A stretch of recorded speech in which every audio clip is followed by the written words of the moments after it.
नमस्कार, जनमत हरियाणा में आपका स्वागत है। मैं हूं कमल खान। साथियों, आज से हम आपको लोकसभा की जो 10 सीटें हैं उनमें क्या क्या हुआ असेंबली कॉन्स्टिट्यूएंसी के हिसाब से वो बताना शुरू कर रहे हैं। इससे आपको अंदाज होगा कि विधानसभा के लिए क्या समस्या बीजेपी या कांग्रेस को आने वाली है, वो सारा ब्यौरा हम आपको देंगे। आज की हमारी पहली जो वीडियो है इस बारे में, वो वीडियो है अम्बाला लोकसभा कॉन्स्टिट्यूंसी को लेकर। आपको मालूम है कि हरियाणा में 90 कॉन्स्टिट्यूंसीज हैं असेंबली की और लोकसभा की 10, और हर लोकसभा की कॉन्स्टिट्यूंसी में 9 विधानसभा की सीटें आती हैं। अब बात करते हैं, ऊपर से शुरू करते हैं अम्बाला की।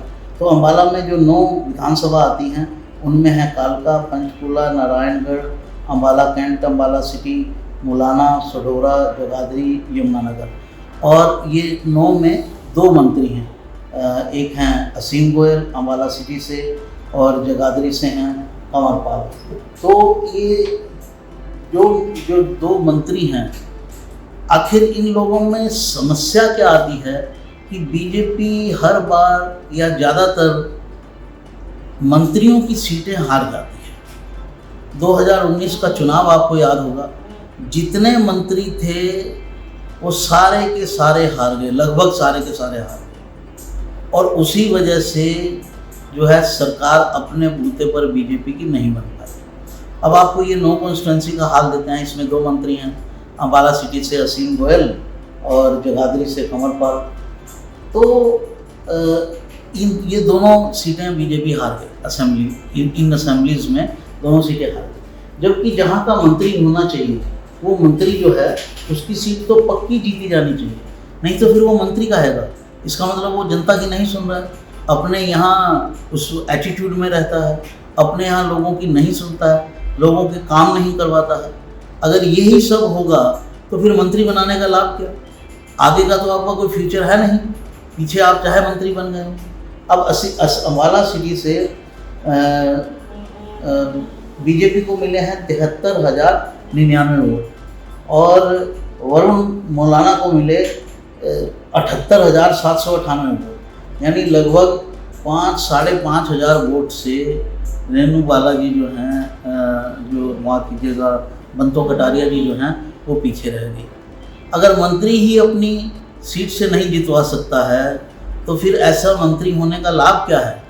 इस बात पर बीजेपी को विशेष ध्यान देना होगा कि जो मंत्री अपनी असेंबली में परफॉर्म नहीं कर पाएँ, इसका मतलब है उनके खिलाफ खासा एंटी इनकम्बेंसी है।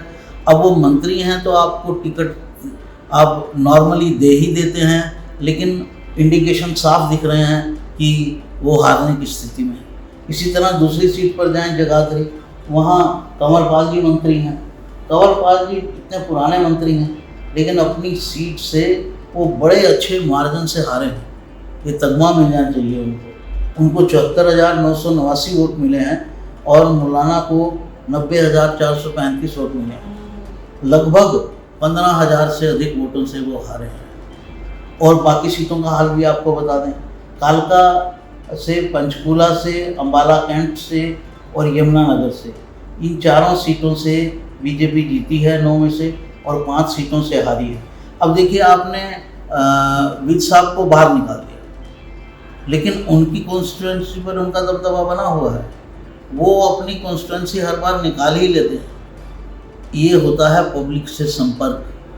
जब तक आप पब्लिक से संपर्क नहीं साधेंगे, अपनी अकड़ में रहेंगे, अपने आप को मंत्री समझेंगे, 5 साल का राजा समझेंगे, तो 5 साल के ही राजा रहेंगे। अगर आपको लंबा राजा रहना है, लंबा एमएलए बनना है, लंबा मंत्री बनना है, तो आपको कुछ ना कुछ अपनी कॉन्स्टिट्यूएंसी में ऐसा करना पड़ेगा जिससे आपको जनता आपके प्रति आकर्षित रहे। ऐसा कुछ ना कुछ आपको करना पड़ेगा। आइए आपको बता देते हैं 9 सीटों पर क्या हाल रहा। कालका पर बीजेपी जीती। अब पिछली बार जो है कालका पर जो एमएलए है वो कांग्रेस का है, लेकिन अब उनके खिलाफ भी एंटी इनकम्बेंसी कहा जा सकता है, प्रदीप चौधरी। पंचकूला पर बीजेपी जीती है, यहाँ पिछली बार भी बीजेपी का एमपी था। नारायणगढ़ पर कांग्रेस जीती है, कांग्रेस का ही, माफ़ कीजिएगा जहाँ मैं एमपी कह रहा हूँ उसे एमएलए समझिए क्योंकि ये एमएलए की सीट है। तो नारायणगढ़ पर कांग्रेस का एमएलए था, ये सीट कांग्रेस ने जीती। अम्बाला कैंट पर बीजेपी का एमएलए है, वो बीजेपी ने जीती। अम्बाला सिटी में बीजेपी का एमएलए है, लेकिन वो कांग्रेस ने जीती।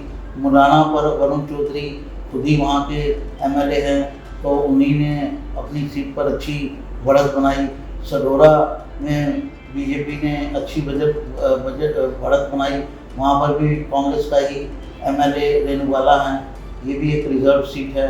जगाधरी पर बीजेपी के हैं, लेकिन वहाँ बीजेपी हार गई। यमुनानगर पर घनश्याम दास है बीजेपी के, ये सीट बीजेपी ने जीती है। और ये अम्बाला की वो 9 सीटें हैं जिनका ब्यौरा मैंने आपको दिया।